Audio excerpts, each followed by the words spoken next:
Hello everyone. हमारा question है the diameter of a zinc atom is 2.6 angstrom. Calculate radius of the zinc atom in picometer and the number of atom present in the length of 1.6 centimeter of zinc atom are arranged side by side lengthwise.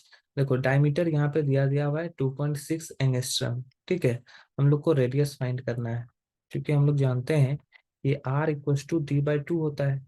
तो हम लोग यहाँ पे अगर value put करेंगे R equals to D का value 2.6 angstrom bye 2, तो ये 1.3 एंगस्ट्रम हो जाएगा R का वैल्यू.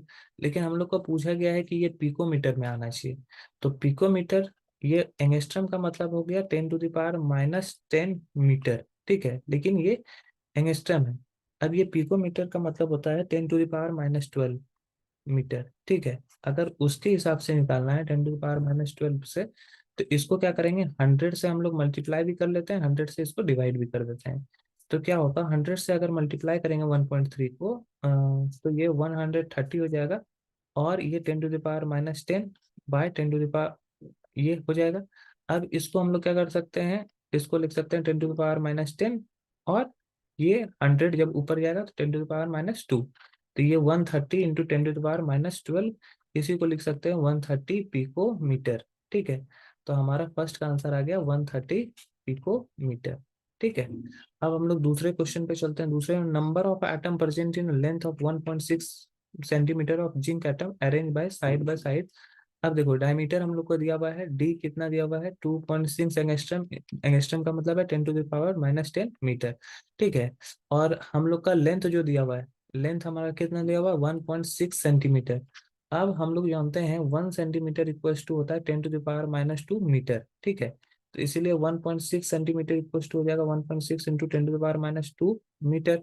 ठीक है, अब number of atoms equals to हो जाएगा लेंथ बाय डायमीटर. तो लेंथ हो जाएगा 1.6 इंटू 10⁻² मीटर, और डायमीटर हो जाएगा 2.6 इंटू 10⁻10 मीटर. तो ये मीटर मीटर कैंसिल. अब यहाँ से इसको अगर हम लोग सॉल्व कर लेंगे तो ये आ जाएगा 0.6153 इंटू 10⁸ मीटर.